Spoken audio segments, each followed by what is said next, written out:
Thanks again for being here, everyone. And thank you to everyone who helped organize. I'm Grace with Framingham Fights Back. Here to radicalize you. We are a group of volunteers, and if organizing is something that interests you, we invite you to join us. You can join our Framingham Fights Back Facebook group. You can see myself, any of the peacekeepers, who we give big thanks to. They're here to keep the space safe and respectful. So, yep. Look for someone wearing a peacekeeper's vest if you need anything at all. Now we'll move to the speaking program. You'll hear from organizers, advocates, and community members making good trouble. First up, please join me in welcoming someone who embodies the spirit of good trouble every day, State Representative Priscilla Sousa. Priscilla is a bold and compassionate leader who brings the voices of our community into the halls of power. As the first Brazilian-American woman elected to the Massachusetts House of Representatives, she fights for equity, education, and opportunity, and she does it with grace, clarity, and conviction. We're honored to have her with us today. Representative Sousa, the mic is yours. Thank you so much. I'm a Latina, I'm all about you. Pretty sure it's my middle name. They were just kind enough not to put in the birth. I'll keep my remarks short. I am so humbled, encouraged. Every elected official. I want to shout out my colleague, Jack Lewis, who's here in the crowd today. Also stirring up some good trouble whenever he can. It is a good time to be here today. A good time in the middle of some scary times. And we can agree. It's, I do apologize for the Easter Sunday get up here. I just came from a baby shower. I don't know if you can tell by everything about me. Huh? It's adorable. Oh, thank you. I brought my baby shower seersucker, but I'd be remiss in not mentioning I came from the baby shower because I have a friend. She's a good friend. She's a Latina. She's about to pop. She looks absolutely gorgeous. But I'm talking to her. I'm like, I'm so sorry. I'm gonna have to leave your baby shower a little bit early because we're going to the Good Trouble rally. She's like, good. She touches her belly and she says, you fight for me and my baby. My baby's gonna look like us. That is what we are here for. That was a powerful reminder for me, and I hope that's a powerful reminder for you. This is what we're here. And as we're talking about stirring good trouble, I know we have a wonderful slate of speakers that are going to fire us up, that are going to inspire us. As a Latina, as an immigrant, as somebody who spent 9.5 years undocumented in this country and worked hard for her U.S. citizenship. I'm hoping we can talk about some absolute truths right now that despite the weaponizing of certain terms of liberty, of patriotism, that we can keep strong. First of all, there is nobody who wants dangerous people on our streets. I don't know how that's been weaponized in order to ensure that our voices are silenced. Nobody wants dangerous criminals on our street. Second of all, this stopped being about public safety. The minute they started taking honor students from the street, people who are regularized in their documents, either through citizenship or permanent residence or valid work permits, when they started taking them off the street to fill a quota, stop being about public safety.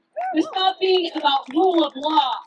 It started being about us being hunted for sport, people that look like me. That is why we are here today. We are stirring up good trouble.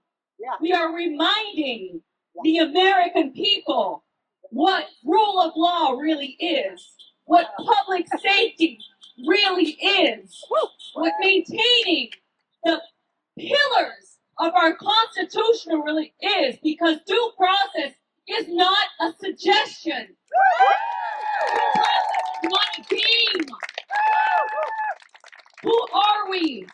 If we trample upon those things as Americans, and we are all Americans, and we are watching the fabric of our society, the fabric of our country fall apart, and we are watching racism veiled under ideals that have been hijacked that we hold dear. Right. Yes. Racism prevailed. So I'm calling out the crap. So thank you all for being here. I'm going to pass it off to our next speaker. I think it's Tamisha Civil. I'll give it to. But thank you all for being here. Let's continue to stir bush trouble. And let's remember what we all fight for Americans is don't let those terms, the values, our principles be hijacked by what is just covert racism, guys.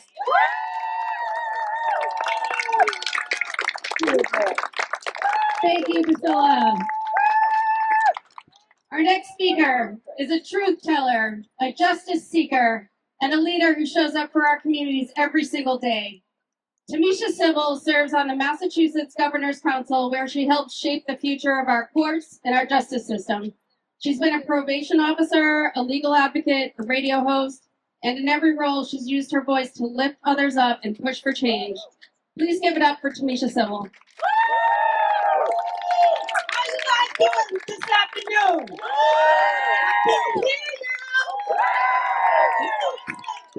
You said trouble. Good. Trouble. Good. Trouble. When I say good, you say trouble. Good. Trouble. Good. Trouble. As we stand here today with moral courage and nonviolent resistance, we embody the spirit of good trouble. We embody the spirit of good trouble that sparks transformative change, inspiring visionaries, activists, and leaders worldwide to fearless challenge of systematic racism, climate change, and inequality. We will continue to stand on the shoulders of John Lewis to champion the causes he held dear, inspiring future generations to harness the transformative power of civil disobedience and moral leadership in politics and society. It is an honor for me to be here today to stand along you all because you are my community. You are all my people, and I will stand firm and advocate for all of you regardless where you're from, what you look like, what you believe, what your sexual orientation is. I am Tamisha Civil, your Governor's Counsel. When I say good, you say trouble. Good? Trouble. Good? Trouble. Thank you.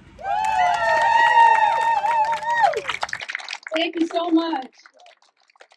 All right, next up, we're going to welcome our musicians for a little sing-along. You guys excited? Okay, we'd like to welcome Chris Rubin and Dan Wasserman to lead us in a sing-along.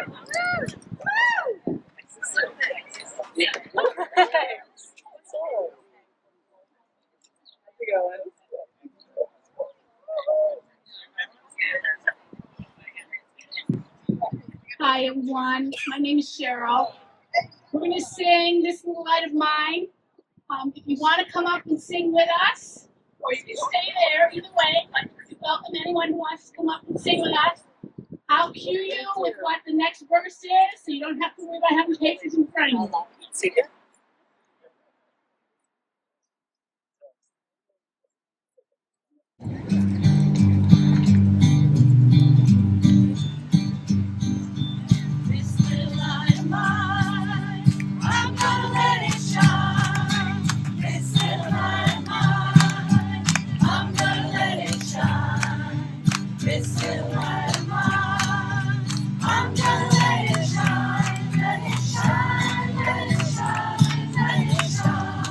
I've got the light of freedom. I've got the light of freedom. I'm gonna let it shine. I've got the light of freedom. I'm gonna let it shine. I've got the light of freedom. I'm gonna let it shine. Let it shine. Let it shine. Let it shine. Everywhere I go. Everywhere I go. I'm gonna let it shine. Everywhere I go, I'm gonna let it shine. Everywhere I go, I'm gonna let it shine. Let it shine,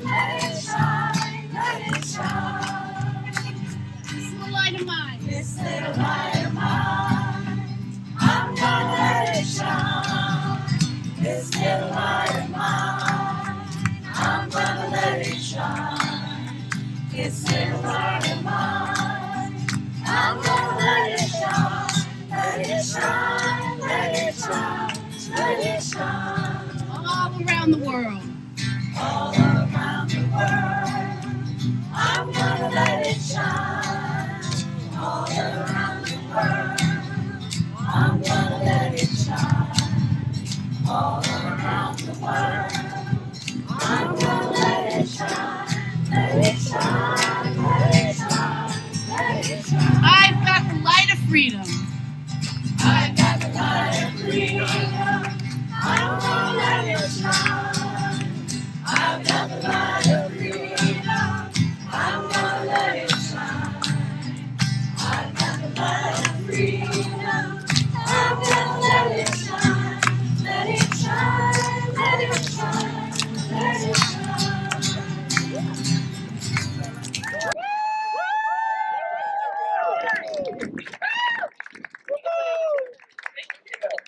All right, amazing. Do I have my mic back? Okay. Singers, that's beautiful. Next up are two advocates for immigrant justice doing essential work right here in our community. Naren Roy is a case manager at the Metro West Workers Center, where he's on the front lines every day to support and protect our neighbors. He's also the glue between Luce and CASA, helping ensure that workers across the region are connected, supported, and empowered. When ICE threatens families and communities, Naren is one of the people who steps in, offering rapid response, legal support, and resources to help people know their rights and stay safe. His work is about more than case management. It's about standing up to fear with solidarity and care. And Diego Lowe has spent decades organizing along immigrant communities in the fight for human rights, workers' rights, and freedom from fear. As director of CASA, he has helped build grassroots power and solidarity in the face of detention, deportation, and exploitation. He reminds us that good trouble is not just a moment, it's a commitment. Welcome, Diego and Naren.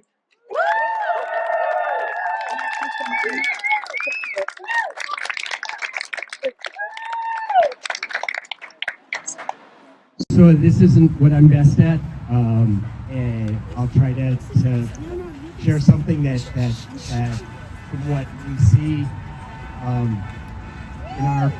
as we meet with families of detained every morning as they show up in our offices here and in Milford as well. I think it's really important to just kind of keep the basic bones of this clear as we can. And they're taking a legal status away from people. There are people who came here with status who are having that stripped from them. And not only that, but they're then being made automatically ineligible for bond. So, for instance, our friend who was severely injured, had major surgery to reconstruct his leg after a vehicle accident. He was the victim of a drunk driver. He was picked up, still on crutches. He's been a month and a half probably in 3 different detention centers they've sent him to. And we cannot bond him out because he came in under CBP 1. He came in legally. So that's a relatively smaller category of the huge categories of people who came in with parole, who came in with legal status, who's having it stripped away, and who are then being held, who will not be able to fight their deportation in all practical terms, the great number of them, because they're not going to be able to, you can't fight it from detention. The human cost of spending months and months and months in some of these detention facilities is extraordinary. We had, just the folks who are saying, I can last another few days. That's all. After that, I need to ask for deportation. The water's not running in the toilets in our room. That kind of thing. Concentration camp. So, you know, it's the couple who've been here 20 years, a Milford couple who have been deported back to Ecuador, leaving a whole family here, including 2 teenage kids, who are now being raised by other relatives because because their parents didn't have status. That's what I think we need to know, is that and we have every reason to assume that it's only going to, the next 6 months ain't going to be any easier than these first 6 months in terms of what additional is coming at us.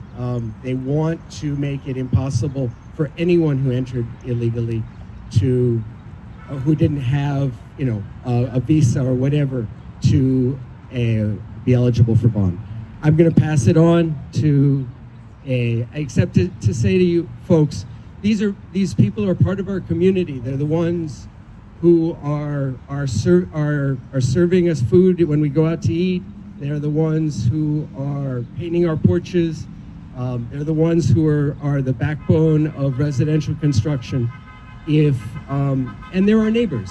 They're our kids' friends, and they deserve better than this.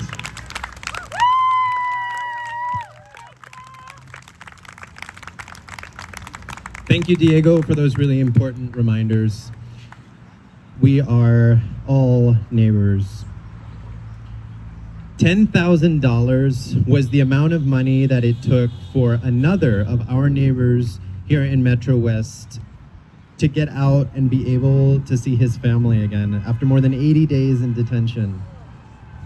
This really ugly truth harkens back to the first kind of weeks in which Metro West was facing a barrage of masked men, most especially in the communities, out not in the name of safety, but spreading fear.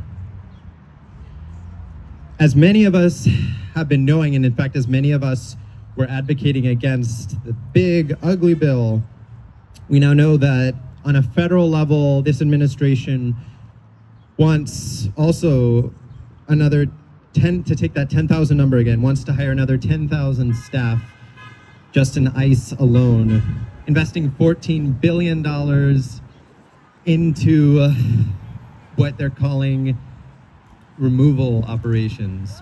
What it really is terrorizing our communities. And we know this, so many of us have been seeing this week after week. Although this summer, at this moment, we're in some ways at a little bit of a reprieve. Like Diego said, we have every reason to believe that things are gonna have to get worse again before they can get better. And so I want to really mention that statewide, CASA has been fortunate to become part of a group of folks, of organizers, of community members from the grassroots up, who are standing up against what is part of an unjust system, who are standing up against the legalized kidnapping of our neighbors in the Luce effort. For those who don't know, Luce is a statewide hotline that can be called to report, again, the suspicious activities of folks who are most often not uniformed, folks who are part of Homeland Security, of ICE, who are going into our communities, going into our neighborhoods, going to the places of work of our neighbors, and who were this spring most often here in Framingham, surrounding towns, at the crack of dawn, really disappearing people as best as they could as they were leaving their houses first thing in the morning to go out and work their long work days, to go out and continue being members of our Massachusetts and New England communities, tax-paying workers who are here contributing to our society and who are now living in fear of what could happen the next day, the next week. And so for those of you who don't already have it, I invite you to take out your phone to program in the Luce hotline number. And this is a way that we can all verify what is potentially, again, activity of ICE, of all manner of operations, all manner of new tactics, trying to grab people up at the least convenient times. We can verify what's rumor, what's fear-mongering, what's disinformation, in fact, and we can make sure that we're getting back to base communities of immigrants essential information that is going to help all of us, right? Help all of us to live more safely, to live our lives. So again, the Loose, and if you're interested in the project itself too, invite you to come and speak to Casa, come and speak to some of the volunteers, some of your neighbors who have been involved and on the front lines of that work and are able to connect many of the families of the neighbors who are suffering direct efforts of the Trump administration with the essential legal advice and other kinds of direct mutual aid support that they may be most in need of. So, again, the Loose hotline number can be called. It's 617-370-5023. Again, 617-370-5023. I think that Loose and other projects that are grassroots, that are based on models of mutual aid, are going to be absolutely essential for continuing to show up for each other every day, every month, and every year in the next coming years of this administration. Thank you all for being here today.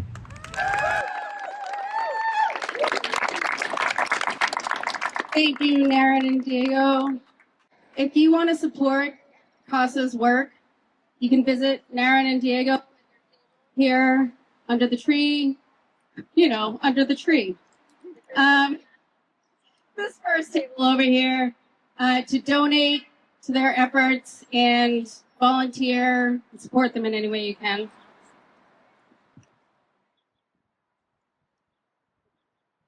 Now we're honored to welcome two powerful voices for justice and transformation in Massachusetts.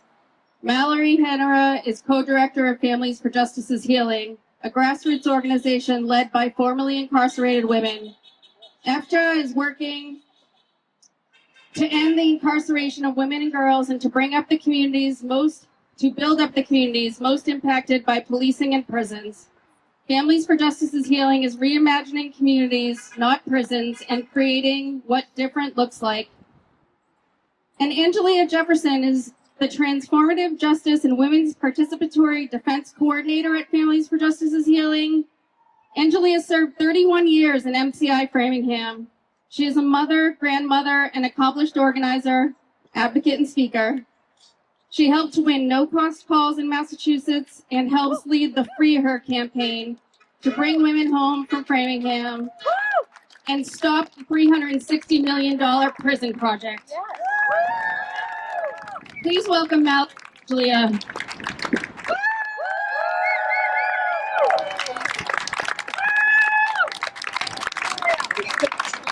Thank you so much for having us. Thank you for being together in the heat. Again, my name is Mallory, and I'm here with my brilliant colleague, Angelia, who I'll introduce momentarily. We're part of the Families for Justice as Healing staff team, and as you heard, our mission is to end the incarceration of women and girls.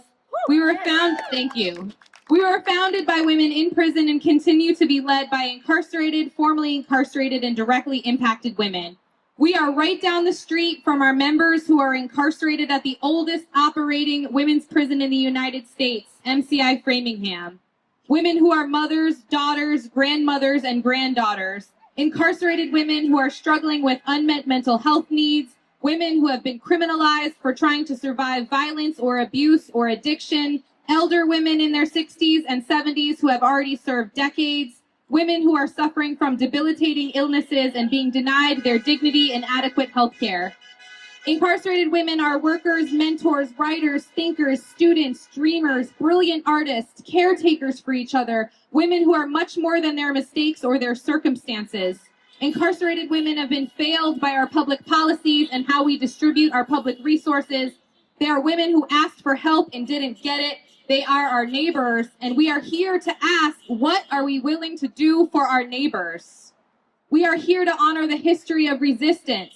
We are here to recognize this moment as a crossroads in the history of our country and in our state, and ask, what kind of future do we want to build together?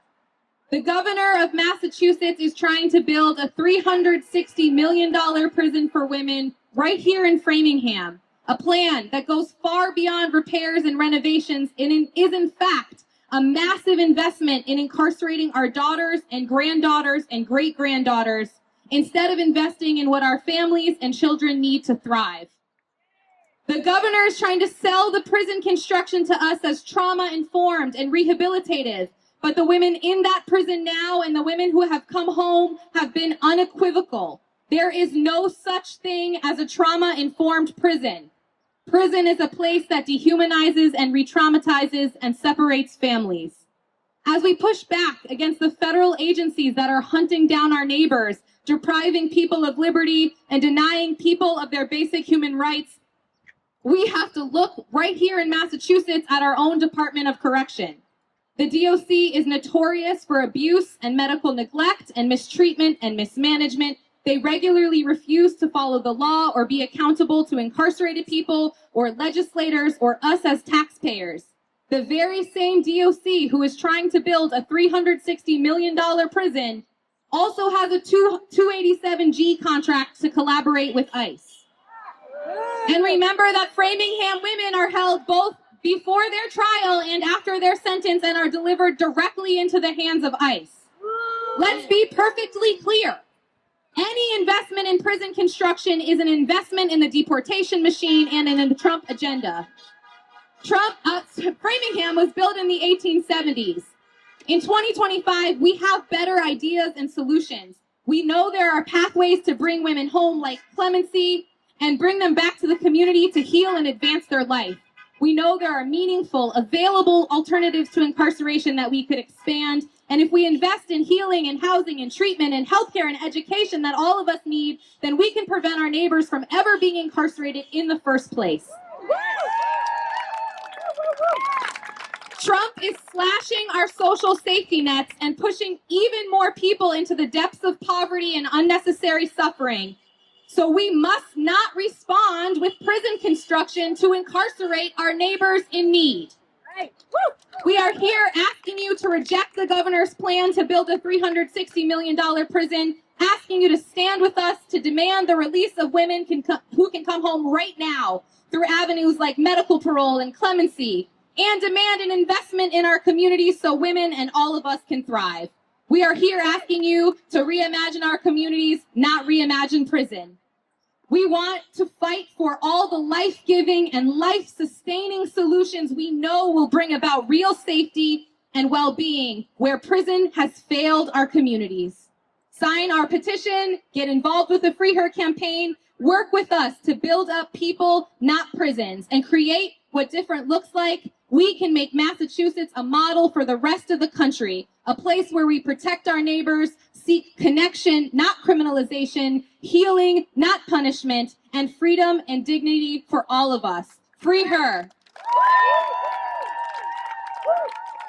And we know all of you are such caring and loving people who have a commitment to your neighbors, and so we're asking you to listen to women inside Framingham right now and women who have come home and their brilliance and their expertise, and it is my incredible honor and great privilege to introduce my colleague, Angelia Jefferson. Good afternoon, everyone. My name is Angelia Jefferson, like my incredible boss said. I served 31 years at MCI Framingham. So if you want to know anything about that hellhole, come to me and ask me.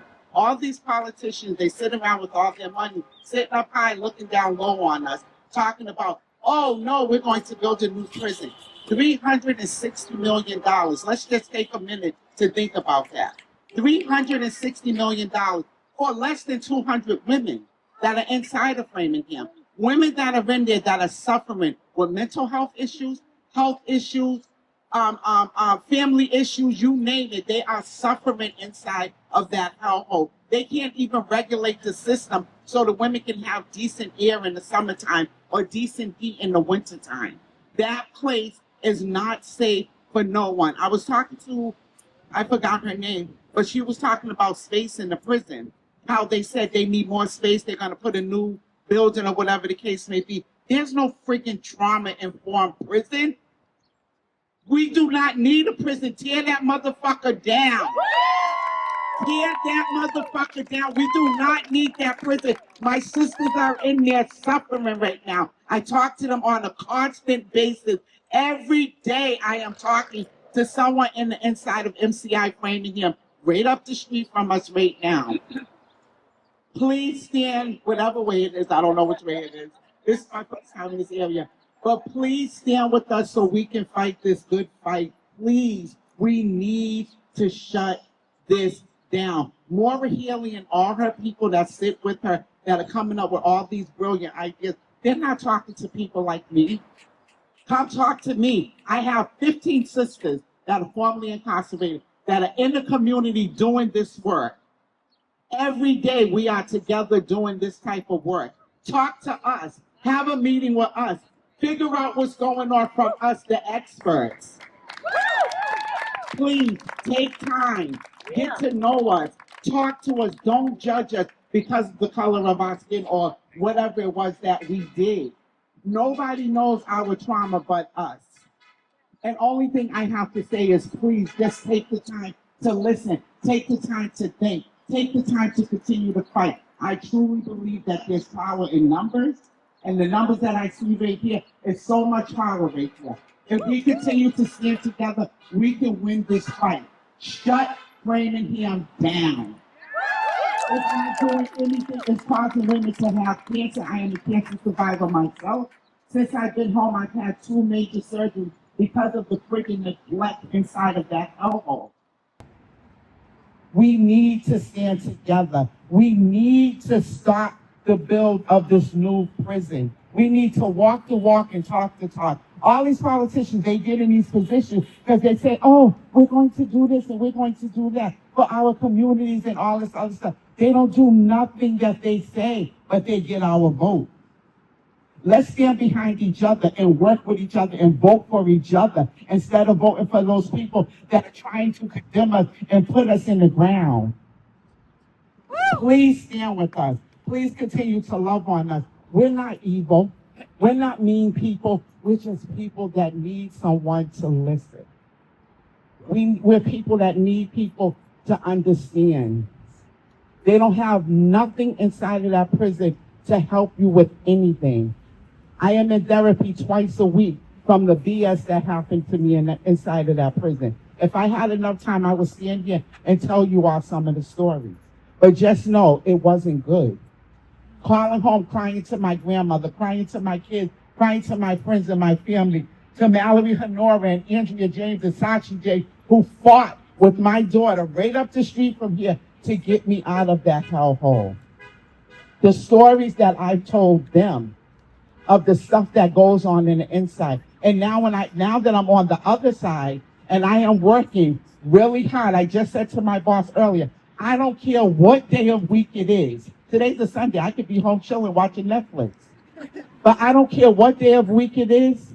Anytime there's anything to stop this freaking prison from being built, I am going to be standing here and I am going to stand tall with everything that I have. And I will fight until my last breath to get that prison closed.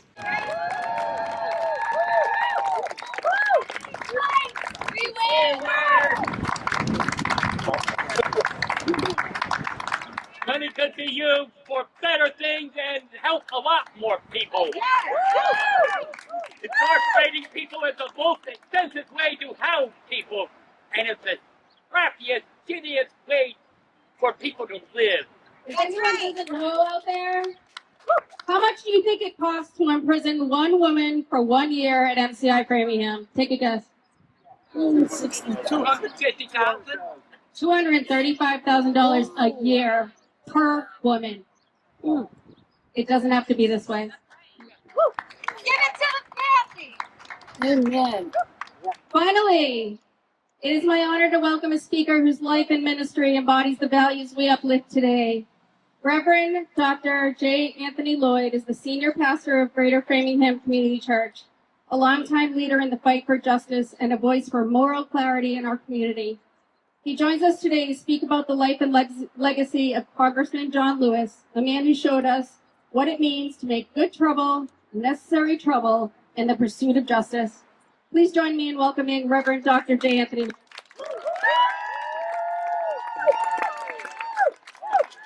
Thank you now. Good afternoon. It's good to be here on a beautiful day. The late civil rights leader and Congressman John Lewis. He understood and he lived out the principle of good trouble. He spent his life ensuring that it happened. And what is good trouble? It is the action of community coming together, much like we are this afternoon. It is to stand together in solidarity and to shout in all places, even if it is at the top of a roof, that indeed this America, the power lies with the people.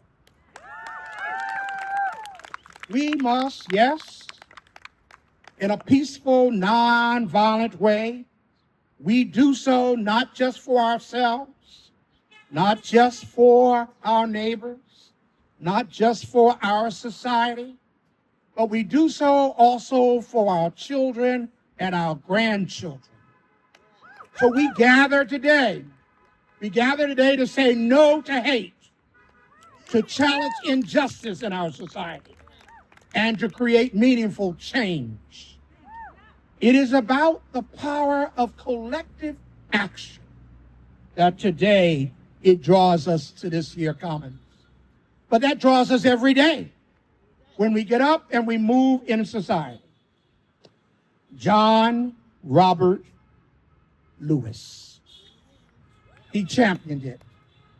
A U.S. representative, activist, Nashville sit-ins, freedom rides, Edmund Pettus Bridge, Bloody Sunday. Yes, when talking about an occupant in the White House before number 45 and 47 got there, he admonished the president by saying, "We have no kings, we only have a president." John would say the same thing today if he was alive. For it is a fight for justice, a fight for voting rights, a fight for immigrant rights. It's a fight to give voice to the voiceless. It's a fight for dignity of everybody. It is a fight against the assault on freedom of speech. Our founders of democracy, they did a whole lot of things that were crazy. And when they pulled together the documents for this country, they really didn't consider that one day I would be standing right here. But one thing they did get it right. They got it right when they said, we stand against kings, whether they be foreign kings or local kings. So this afternoon, I stopped by to you to tell you, it does my heart warm to see you out here, to have folk ride up and down here, blow their horns and say, we stand with you, because together we all stand together. Oh, that you understand that freedom and liberty has always, always had to be fought for. So this afternoon, one if by land, two if by sea, wherever it's necessary, we're called to be today's Paul Revere riders, to shout it all over the place, to let, yes, our country know that we love America, not America that you have screeched up and somehow shaped in your own image, but one that, yes, understands we all stand together. Today, there is an attack upon democracy. Today, it's nothing new from them before. Always been attacks. But today, it has a platform. It has a bullhorn. And yes, it has a Congress that I charge with abetting and abiding a crime today for their failure to stand up for us. So every day, I make my way, go down to my church there in downtown Framingham, the same streets where ICE has gone up and down creating fear. And on my way there, I passed by a private residence. It has a 12-foot high skeleton. I know it's left over. Over the course of time, they dress it up for whatever holiday it is. But the skeleton is there, and it's easy to ride by it every single day. Well, lead up to 4th of July, our celebration of democracy. I noticed a change. They put a top hat on it, put a beard on it, draped it with an American flag, as if to say, Uncle Sam is here. It's easy to walk by it, because it's easy to walk by our neighbors and say, that's not me. It's not happening to me. But you know what? I paused long enough to say that, yes, that is the state of democracy today.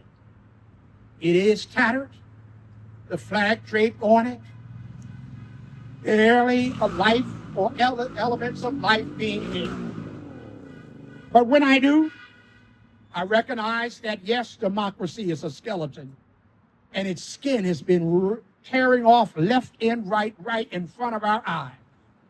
But I would have you to know that, yes, our coming together in a place like this, we must recognize the unlawful detention of people, mass firings, military in our street going after our citizenry, immigrants stripped of their rights, administration that dramatically passing laws that would take away freedoms that was never theirs to somehow give to us, but with freedom they're supposed to protect.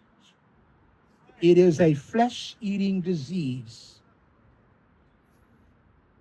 on the skeleton of democracy. Bare bones, barely surviving. But what I also know, that this administration has hijacked our justice system. It has, if anything, re-envisioned what is right and what is wrong. Court decisions that have altered our democracy. The dismantling of our federal government, let alone our federal court system. And yes, the concentration of power in the hands of a few who somehow think they can define what it means to be an American. It will not work. It cannot work. Hear me this afternoon. Our democracy may be a skeleton, bare bones on it, but it is not dead. It is not dead. No, because each of us have come out here today to say that with all the trappings that somehow camouflage that skeleton, as if somehow it's doing well, it is not. We know it. We know it since January, where we, yes, were apprehensive. We moved to disbelief. We moved to anger. We moved to being embarrassed. But now we move to action. We're not going anywhere. So I close today by telling you I stopped by to tell you there on this beautiful day. I'm reminded of the prophet Ezekiel, when showed a valley of dry bones. And the question was asked of Ezekiel, can these bones live again? In fact, asked the question a second time, can these bones live again? And the response was, God only knows. And then the voice came and said, yes, these bones can live again. I share with you the democracy, it can live again. Why? Because I feel a breath blowing across this country, a wind that is blowing in and letting everybody know that democracy shall live. We will ensure that it lives. So yes, it may be a skeleton, it may be clothed with a little draping of a flag on it, but oh, that you know, there's a strong wind blowing. It's blowing across this land. People who are getting into good trouble to say democracy must live. I say yes, it will live. I say those bones can live again. I say yes to democracy. I say yes to the wind blowing. Are you ready to say the wind is blowing? Do you feel the breeze? I feel the breeze. Democracy shall live because we are not going to let it die. Good trouble. Good trouble. Thank you, John Lewis. Thank you, each and every one of you. It's good trouble, and I'm getting into good trouble.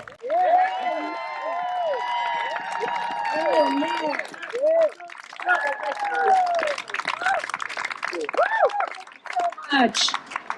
Amazing. All right, we have one more sing along. Let's get our musicians up here. If anybody would like to join here, you're welcome to join.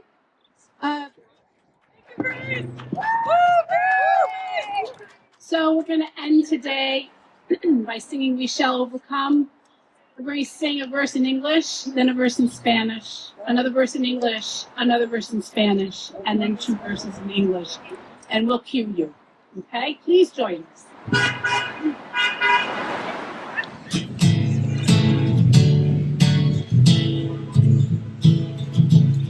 We shall overcome. We shall overcome. We shall overcome someday.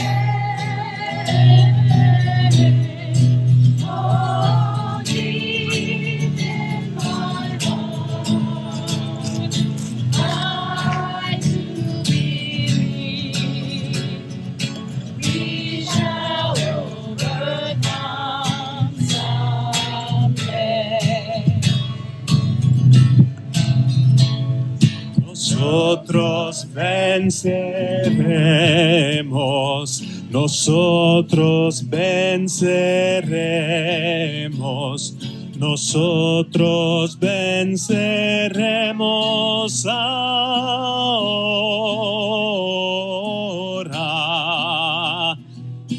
En mi corazón yo creo que nosotros venceremos.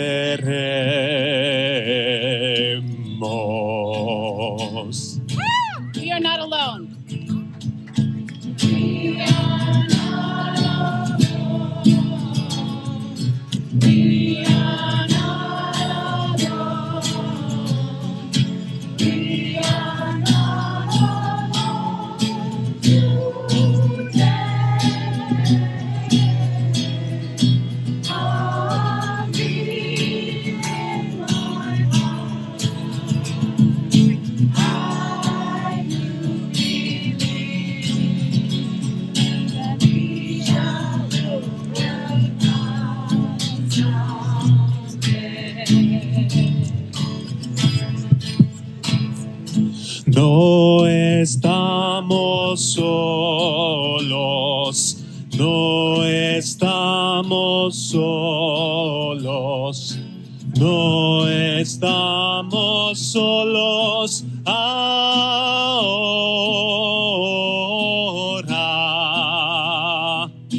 En mi corazón yo creo que nosotros venceremos.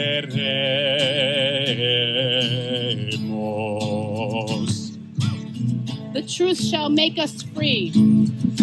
Shall make us free.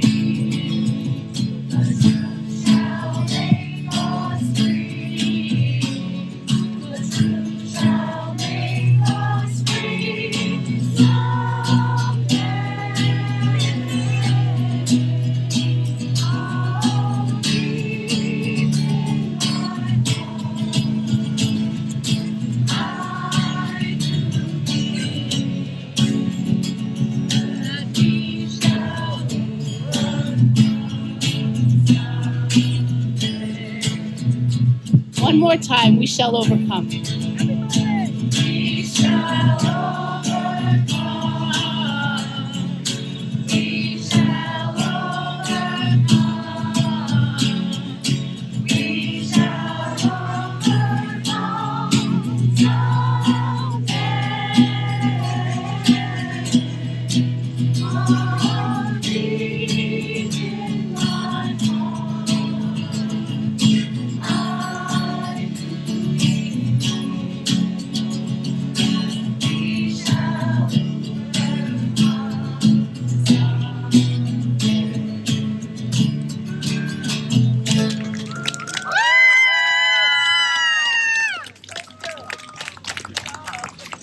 thank you everyone for coming.